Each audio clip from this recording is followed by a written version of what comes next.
Friends, myself Dr. R. Sharma, PhD in Yoga Science. आज भी मैं मदर इंडिया, डेमोक्रेसी, ह्यूमैनिटी के ऊपर बोलूंगा, पार्ट 3 पर। फ्रेंड्स,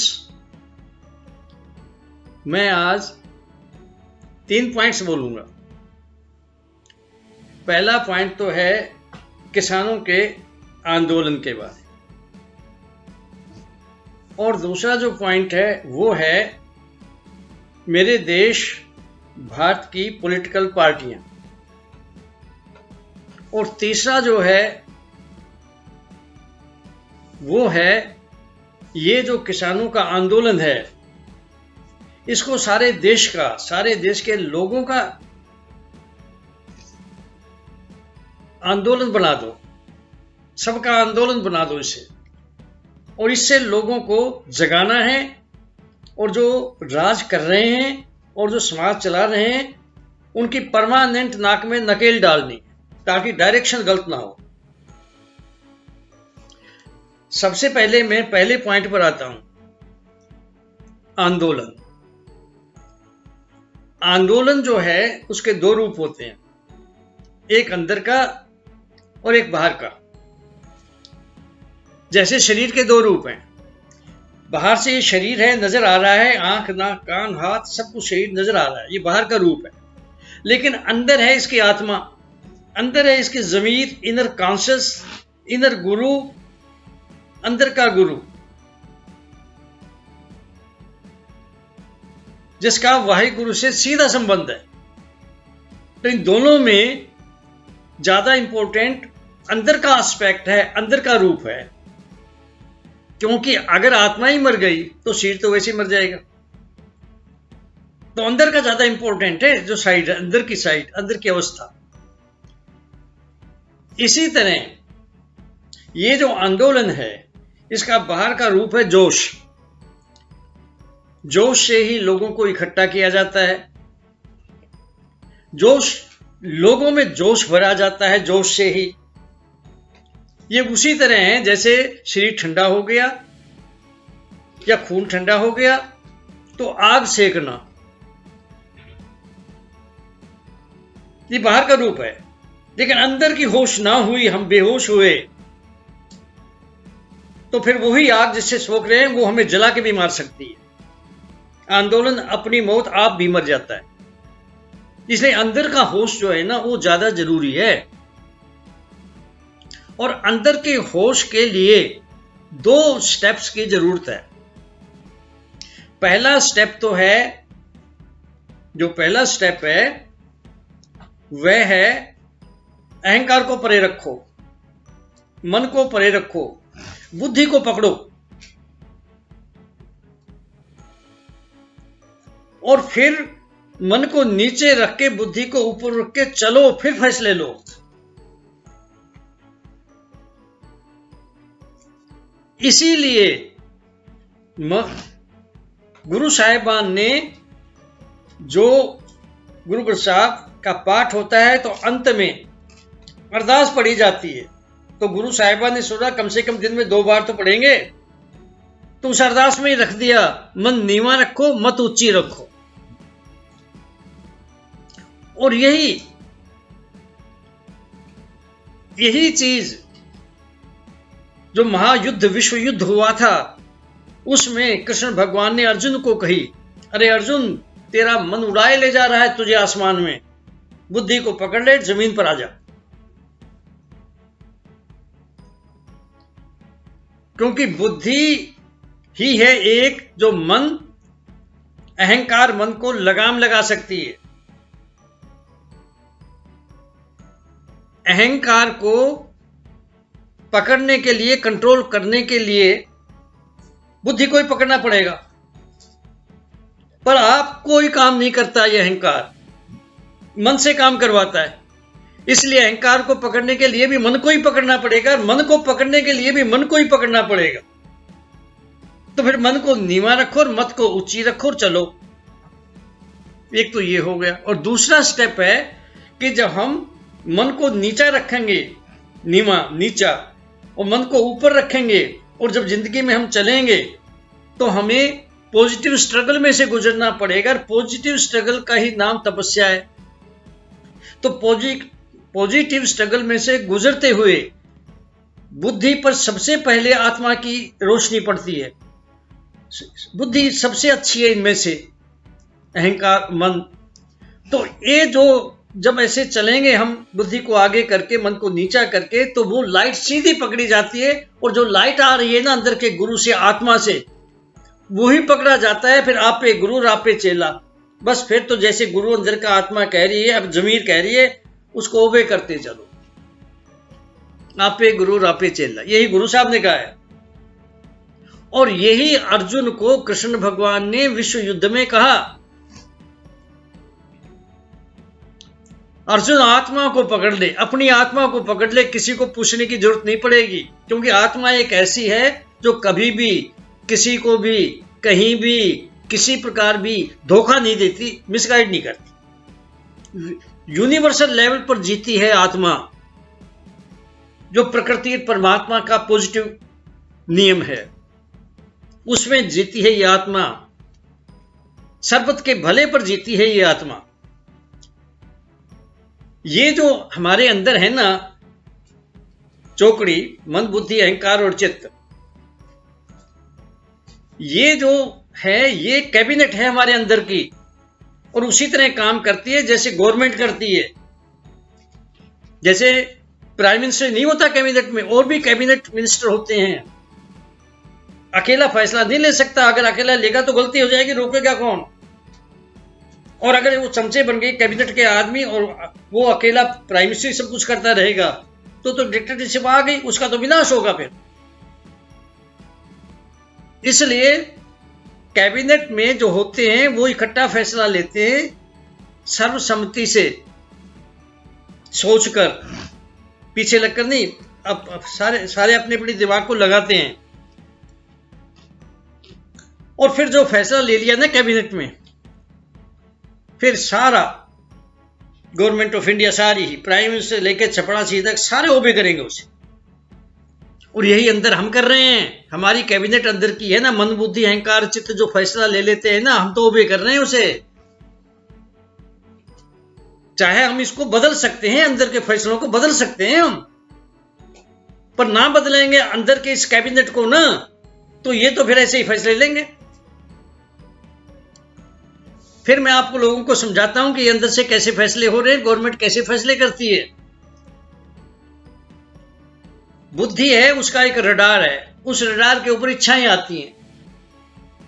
जब उस पर इच्छाएं कितनी आई हैं, तो उन इच्छाओं में से मत जो है ना, इंटेलेक्ट है, बुद्धि जो है, वो सिलेक्ट करती है। तो बुद्धि जो है सुप्रीम कोर्ट का चीफ जस्टिस है, ये सुप्रीम कोर्ट का हेड है, सारा सुप्रीम कोर्ट इसके अंडर है। ये चुनाव करके फिर प्रेसिडेंट के पास भेजती है, अहंकार के पास। अहंकार प्रेसिडेंट है, पर्दे के पीछे रहता है, कोई काम नहीं करता, सारा काम मन से करवाता है, बस मोहर लगाता है वो तो अपनी मोहर लगा देगा, या किसी को कह देगा मोहर लगा दे मेरी, पर मन से काम कराएगा। मन प्राइम मिनिस्टर है, मन प्राइम मिनिस्टर है, अहंकार प्रेसिडेंट है, और बुद्धि सुप्रीम कोर्ट है हमारे अंदर। बाहर भी यही ऐसे चल रहा है। अब इनमें होता यह है कि ये जो प्रेसिडेंट है ना, अहंकार और मन, ये दोनों ही नेगेटिव हैं नेचुरली। जैसे पानी जहां है वहां से नीचे जगह पर जाएगा, तो नेचुरली ये नेगेटिव है, ये गलत काम करवाते हैं। और ये दोनों मिले हुए हैं, पक्के दोस्त हैं, ये दोनों नेगेटिवली मिले हुए हैं। अब इनको अगर कोई बचा सकती है तो बुद्धि इंटरेक्टिव बचा सकती है। जैसे प्रेसिडेंट भी गलत हो जाए, प्राइम मिनिस्टर भी गलत हो जाए, तो सुप्रीम कोर्ट है जो कॉन्स्टिट्यूशन के हिसाब से, यूनिवर्सल नियमों के हिसाब से बचाएगा। और अगर बुद्धि खराब हो गई तो आदमी का विनाश होगा, अगर सुप्रीम कोर्ट खराब हो गया तो देश का विनाश होगा। बुद्धि जो है ना, उसमें इंटेलेक्ट वर्सेस, उसकी तुलना में अहंकार और मन, ये दोनों, इतना फर्क है ताकत का। ये अहंकार मन तो तूफान है, अरे इनमें से तो एक एक तूफान है, ये तो दोनों तूफान मिल गए। और बुद्धि जो है एक घास का सूखा छोटा सा तिनका है, क्या मुकाबला। मर्जी जब मर्जी जहां ये उड़ा के ले जा सकती है, ये अंधेरी अहंकार की और मन की इस बुद्धि को। तो एक तो ये है कमजोर। बुद्धि में दो खामियां हैं और दो अच्छाइयां हैं। बुद्धि में दो खामियां हैं, पहली तो यही है कि ये है कमजोर। इसको या तो अहंकार प्रेसिडेंट, मन प्राइम मिनिस्टर, ये दोनों मिलकर या तो डरा देते हैं और या फिर इसे खरीद लेते हैं। या इसे खरीद लेंगे, भाई तुम्हें मेंबर बना देंगे पार्लियामेंट का, वहां से भी पेंशन लिया करोगे, यहां से तुम रिटायर होगे, यहां की भी पेंशन लिया करोगे। उनको खरीद लेते हैं ये, या डरा के लिए अपनी तरफ कर लेते हैं, या खरीद करके अपनी तरफ कर लेते हैं, कनिंग वकील की तरह। जैसे किसी ने कत्ल किया, एक कनिंग वकील कर लिया, वो उसको तो बचा देगा, किसी होश को फांसी लगवा देगा। दूसरी कमी जो है ना बुद्धि में, वो है कि इंटेलेक्ट जो है, बुद्धि है, मत है, वो सैक्रिफाइस नहीं कर सकती, कुर्बानी नहीं कर सकती। बुद्धि तो एक मुनीम की तरह, एक बानिये की तरह, अकाउंटेंट की तरह हिसाब किताब लगा सकती है, क्या फायदा और क्या नुकसान है। कुर्बानी नहीं कर सकती। इसीलिए इंटेलेक्चुअल जितने भी हैं वो कुर्बानी नहीं कर सकते। कुर्बानी तो अंदर की रूह, अंदर की आत्मा, अंदर का गुरु वो ही कर सकता है। तती तभी पर तो वही बैठ सकता है, ये बुद्धि वाले नहीं बैठ सकते। ये लूट सकते हैं, बैठ नहीं सकते। और बचाने वाला भी अंदर का ही आएगा, ये बाहर के नहीं बचा सकते।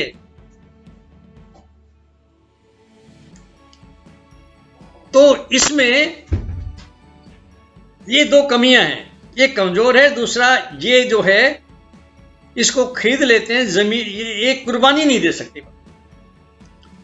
पर इसमें दो अच्छाइयां भी हैं। एक अच्छाई तो इसमें यह है, भाई जैसे मेरे दांत में खाते हुए कोई चीज अड़ गई तो क्या होगा, मेरी जीभ बार बार वहीं जाएगी, बार बार वहीं जाएगी, जब तक जाएगी जब तक कुछ निकाल ना लो। बस यही बुद्धि का एक अच्छा कारण है, जिस चीज को पकड़ लेती है ना और निश्चय कर लेती है करना है, तो लगी रहती है, लगी रहती है, लगी रहती है। और ये तुम्हारी रिसर्च, इन्वेंशन, खोजें, ये सारी, ये बाहर का विकास इसी बुद्धि की, इसी क्वालिटी के कारण हुआ है।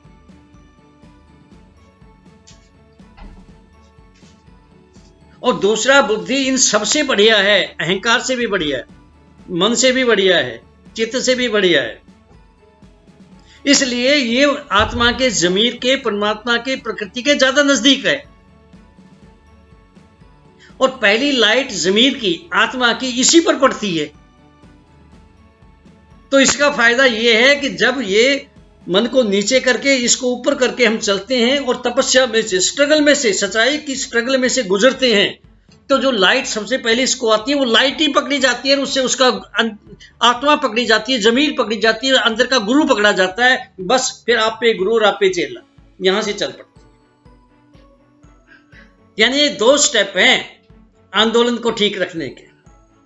मन को नीचे रखो, मत को ऊपर रखो, और फिर चलो, फिर डिसीजन लो, फिर चलो। दूसरा, जमीर को पकड़ लो, आप पे गुरु और आप पे चेला, तो जीत निश्चित है। दूसरा जो पॉइंट है वो है देश की पार्टियां कितनी हैं। मैं आप लोगों से पूछता हूं कितनी है, अपने दिमाग में रख लो कितनी है गिनती। और मैं पूछूं तो मुझे बताना, 10 हैं, 20 हैं, 40 हैं, 50 हैं, 100 हैं, 200 हैं, 1000 हैं, 3000 हैं, रख लो और फिर मिलाना मेरे साथ। अब मेरा उत्तर भी सुन लो। मेरा जवाब यह है कि देश की पार्टी तो एक भी नहीं है, देश के लिए तो एक भी नहीं बनी। या तो विदेशियों ने नहीं बनाया है, या विदेशी विचारधारा ने नहीं बनाया है।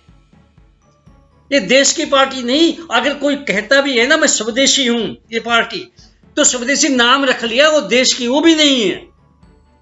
देश के लिए काम करे, देश की तो वो होती है, ये कोई भी नहीं इनमें तो। अब लो, मैं सबसे बड़ी पार्टी और सबसे पुरानी पार्टी कांग्रेस है, उसको लेता हूं।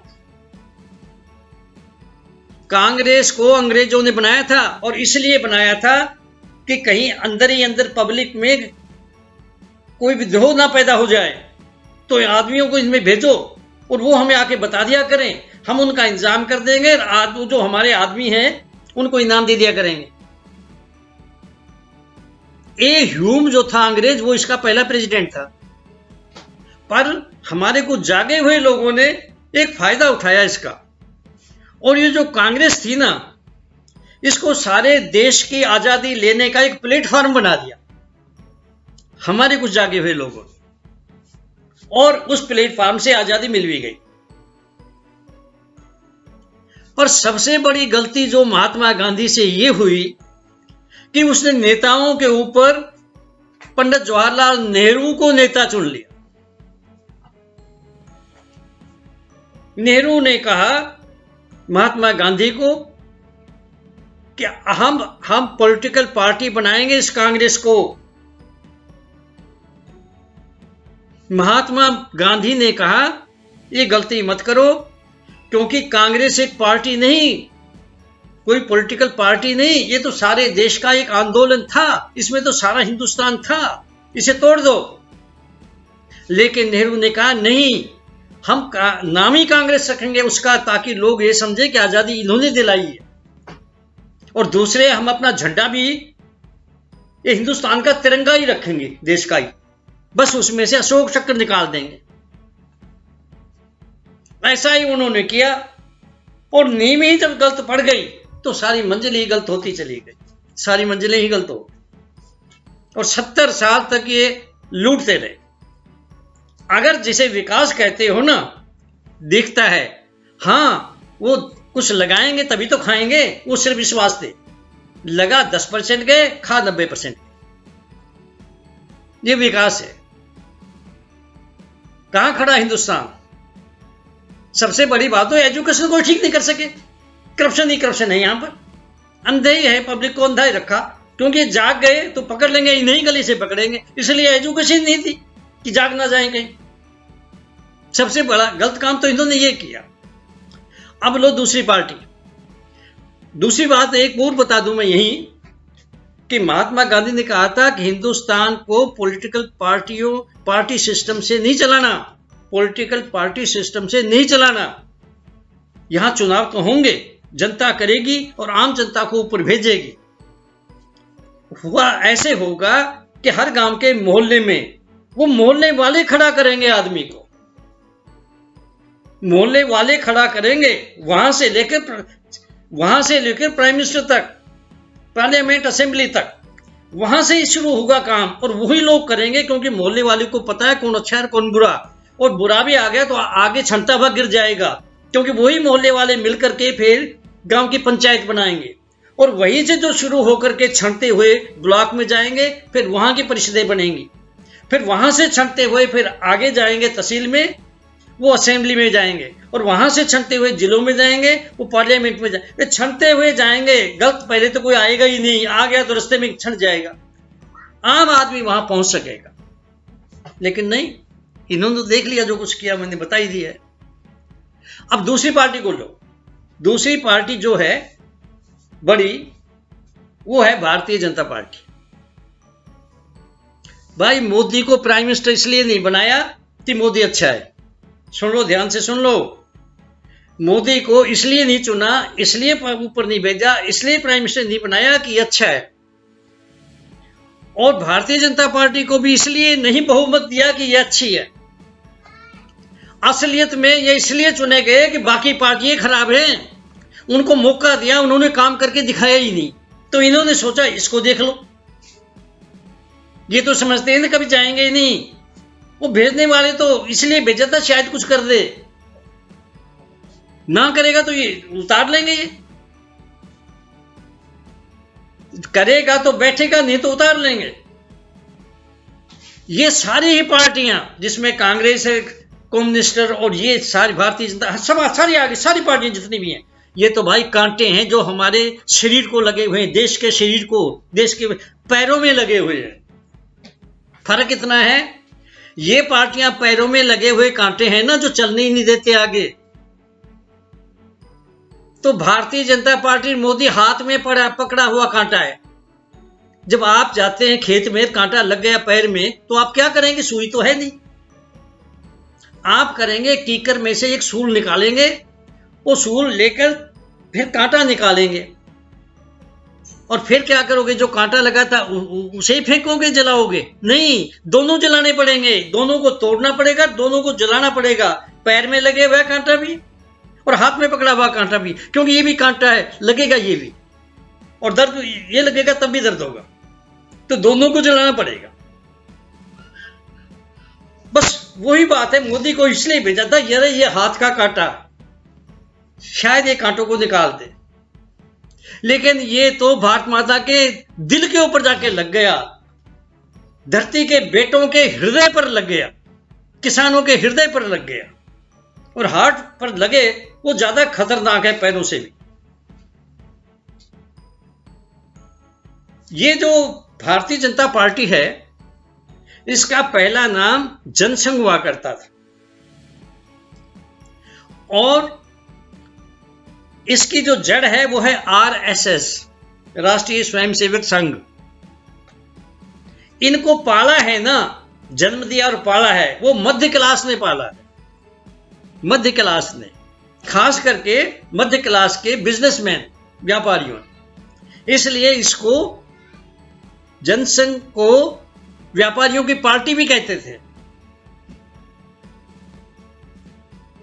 अब ये जो है, उन्होंने सोचा गरीबों से इनका कोई लेना देना नहीं, गरीबों के लिए कोई काम कर रहे हैं ना, तो सिर्फ दिखाने के लिए कर रहे हैं, जैसे मोदी कर रहा है, दिखाने के लिए। कुछ करेंगे भी तो दिखाने के लिए, सिर्फ कि लोगों को कहते हम कर रहे हैं। कोई लेना देना नहीं, भारतीय जनता पार्टी का गरीबों से कोई लेना देना नहीं।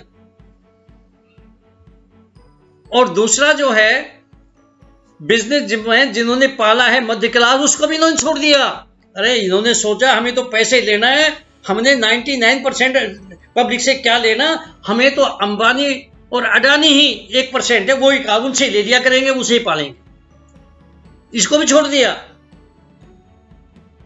सबसे बड़ा ऊंचा झंडा जो है ना, अगर कोई भारतीय संस्कृति और सभ्यता का उठाता है तो भारतीय जनता पार्टी ने उठाया हुआ है।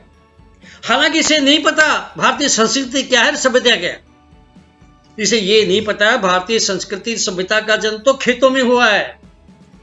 जो खेत होते थे, जंगलों से जो खेत बनाए, फिर वहां गुरुकुल बनाए, गुरुकुल को के साथ जमीनें रखी, वहां जाते थे लोग, वहां ऋषि मुनि रहते थे, वहां पढ़ते थे, वहीं रहते थे, वहीं उगाते थे फसल, वहीं खाते थे, और वहीं वो जो गुरुकुल सिस्टम चल रहा था, उसी ने बनाया था विश्व गुरु हिंदुस्तान को।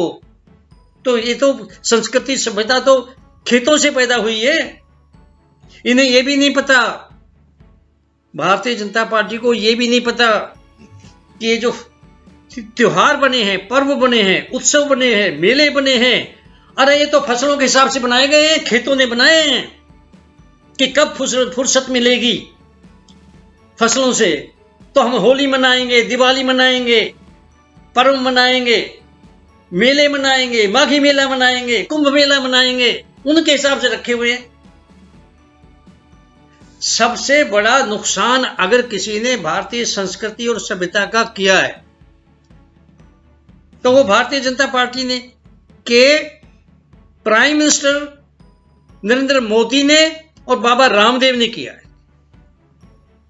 क्योंकि भारतीय संस्कृति, सभ्यता और शिक्षा, इसकी जो जड़ है ना, वो योग विज्ञान, इसकी जड़ में था योग विज्ञान, जिसको मैक्स मूलर को लाकर के खत्म किया गया और फिलॉसफी बना दिया कि फिलॉसफी है, ताकि लोग, फिलॉसफी हर एक की अलग अलग होती है, डिवाइड एंड रूल अलग अलग हो जाएं, क्योंकि साइंस तो सबकी एक होती है, सबको फायदा होता है। अलग करना था, उन्होंने बना दिया, नहीं तो मैकाले भी कुछ नहीं कर सकता था।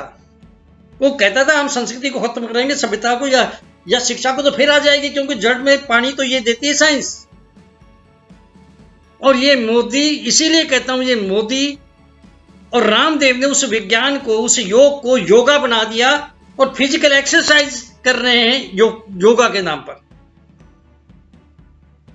तो तस्वीर से थोड़ी काम चलेगा, अन्न तो अन्न होना चाहिए ना कि अन्न की तस्वीर।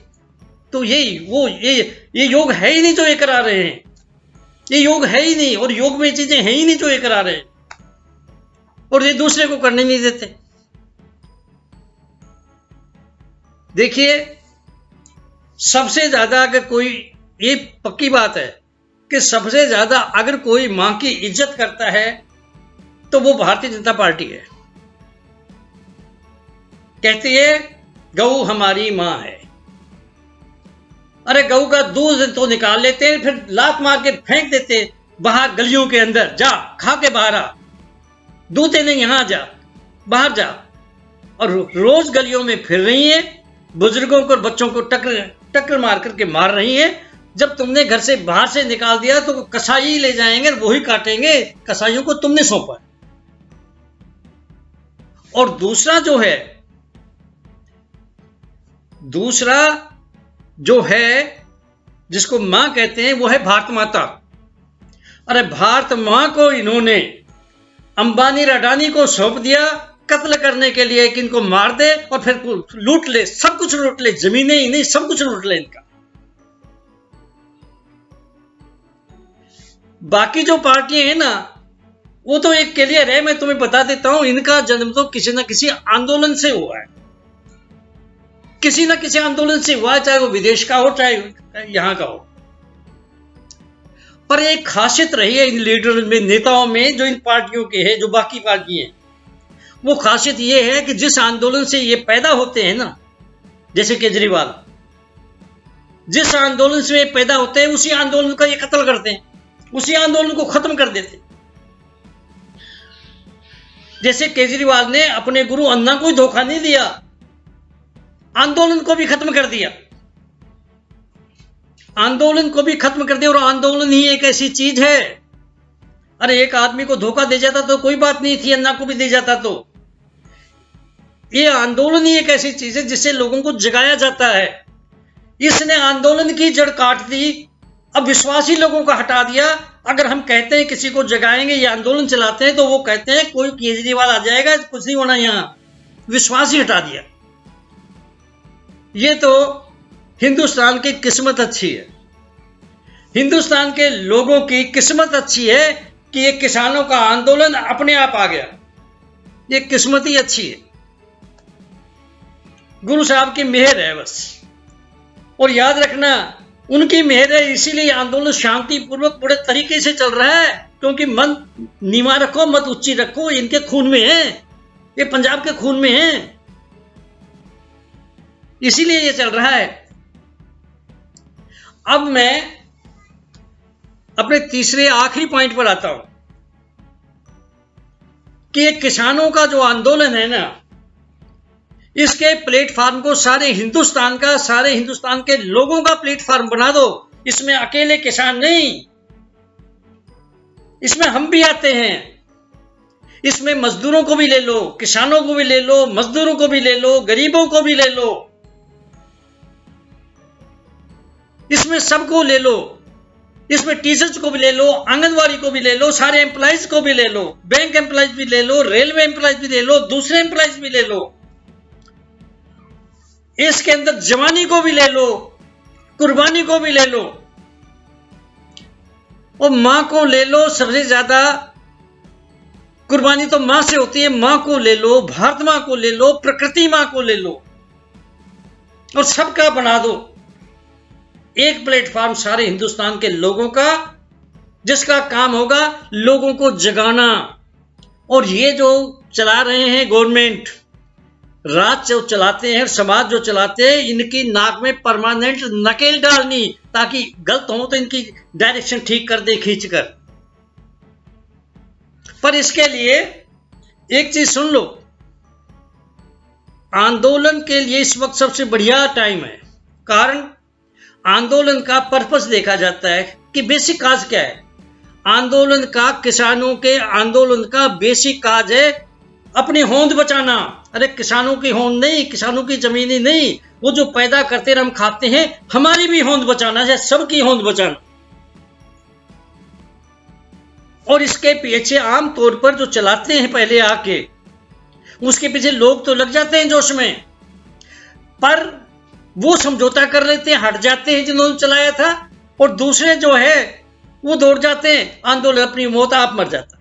लेकिन यहां इस वक्त बेसिक काज भी सबसे बढ़िया है, सबकी होंद का सवाल है, मेरी होंद का भी सवाल है, मैं रोटी कहां से खाऊंगा। और ऐसे आदमी जो खालिस, जो प्योर फौज है, जिनके अंदर, खून के अंदर श्री गुरु गोविंद सिंह जी का खून बह रहा है, जिनके दिमाग के अंदर श्री गुरु गोविंद सिंह जी का नारा बह रहा है, निश्चय कर अपनी जीत करो, हम जीतेंगे, पुरजा पुरजा कट मरो, निश्चय कर अपनी जीत करो। ये घूम रहा है इनके, ये धोखा नहीं दे सकते, ये कुर्बानी दे सकते हैं, ये तत्ती तवी पर बैठ सकते हैं, ये गर्दन हटा सकते हैं, ये बंद बंद कटा सकते हैं, ये आरी में से चिराए जा सकते हैं, हटेंगे नहीं ये पीछे। इसलिए इनके पीछे लग जाओ, सारा हिंदुस्तान इनके पीछे लग जाओ। पर उसमें कुछ चीजों का ध्यान रखना पड़ेगा, 4 चीजों का।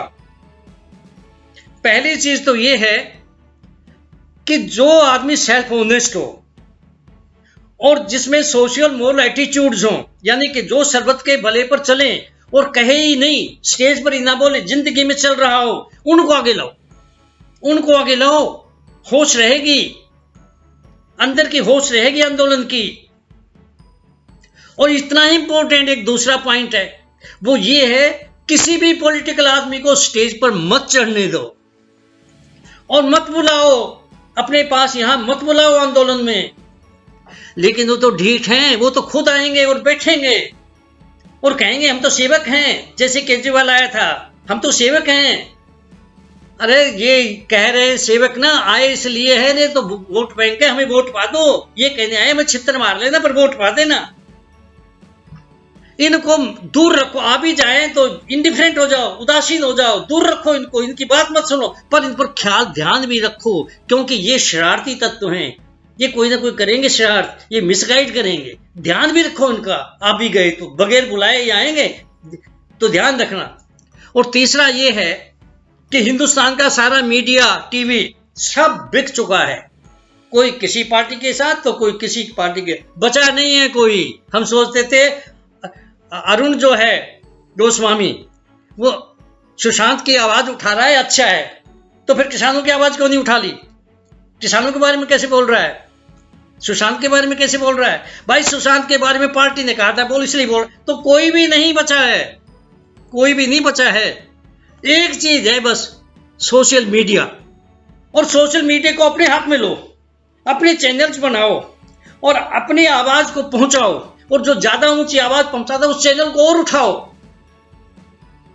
और चौथा पॉइंट है कि जितने सिंगर्स हैं, गायक हैं, कवि हैं, नाटककार हैं, आर्टिस्ट हैं, उन्हें कहो भाई अब जो लिखना है ना, किसानों पर लिखो, मजदूरों पर लिखो, खेती पर लिखो, फसलों पर लिखो, धरती माँ के ऊपर लिखो, भारत माँ के ऊपर लिखो, अपनी माँ के ऊपर लिखो, प्रकृति माँ के ऊपर लिखो, जवानी पर लिखो, जोश पर लिखो, कुर्बानी पर लिखो, ताकि होश और जोश साथ साथ चलते रहें। और इसके लिए हमें कैसे ऐसे आदमियों की जरूरत है जिनमें कैसी क्वालिटी हो? नंबर 1, जो सेल्फ ऑनेस्ट हो। नंबर 2, जो सोशियो मोरल एटीट्यूड पर चले, यानी सरबत के भले पर चले। नंबर 3, जो शरीफ हो पर जागा हुआ हो, पर तगड़ा हो, स्ट्रोंग हो, कमजोर ना हो। कमजोर को कोई जीने नहीं देगा इस समय, इसे वातावरण में, इसमें जो चल रहा है, जीने नहीं देगा। स्ट्रोंग हो, स्ट्रोंग से पहले नहीं। और फिर चौथा है डिसिप्लिन, रेगुलरिटी, पंक्चुअलिटी को वो अपने डे टू डे लाइफ में, यानी रोजाना की लाइफ में लागू कर रहा हो।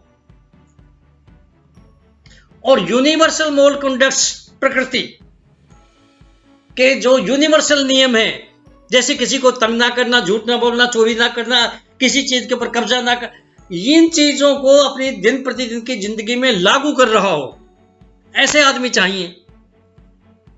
अब ऐसे आदमी कहां से आएंगे? ऐसे आदमी मैं पैदा करूंगा, मैं क्रिएट करूंगा, ये मैं क्रिएट कर सकता हूं। हम बिजनेसमैन नहीं बन सकते, हम नेता नहीं बन सकते, वो है नहीं क्वालिटी, नहीं बन ही नहीं सकते।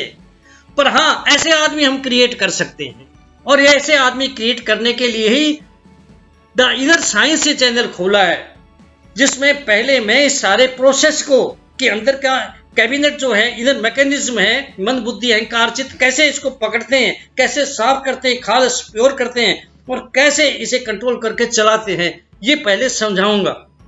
फिर मैं प्रैक्टिकल ट्रेनिंग्स में से निकाल करके ये चीजें क्रिएट करूंगा जो बताए हैं गुण, और ये जो चीजें क्रिएट करूंगा ना, वो पहले छोटी से छोटी इसकी ट्रेनिंग होगी 15 दिन की, फिर महीने की, फिर 3 महीने की, फिर 6 महीने की, फिर 1 साल। पहले में जो आ गया वो आगे चलता ही रहेगा। पहली 2 में तो हेल्पर्स तैयार होंगे, लेकिन उसके बाद कंट्रोल करने वाले, गाइड करने वाले, चलाने वाले पैदा हो जाएंगे। तो मैं फिर यही कहता हूं कि हमारा जो लक्ष्य है, एम है, उद्देश्य है, मंजिल है, वो है ये किसानों का जो आंदोलन है, इसको एक प्लेटफॉर्म सारे हिंदुस्तान का, सारे हिंदुस्तान के लोगों का बना दो, ताकि हम लोगों को जगा सकें इससे। और ये जो नेता हैं राज करते हैं, और ये जो नेता हैं जो समाज को चला रहे हैं, ये जो धर्म को और समाज को चला रहे हैं, इनके नाक में परमानेंट नकेल डाल सकें कि डायरेक्शन खराब ना होने दें। ये हमारा लक्ष्य है, और इस लक्ष्य, मैं अपनी इस लक्ष्य के प्रति भावना आपको बताता हूं, और आप भी उसमें शामिल मिल जाओ।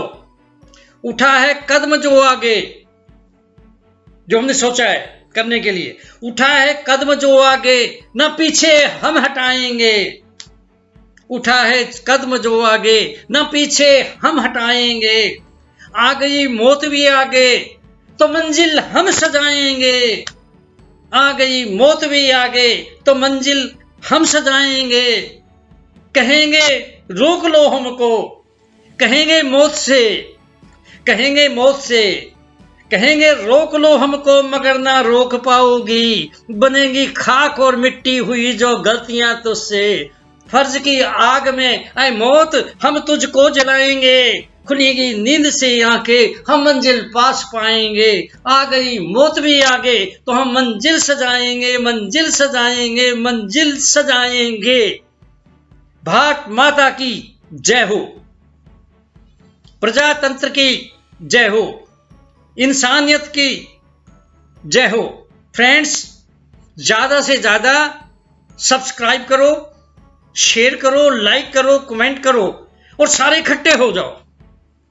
Thank you.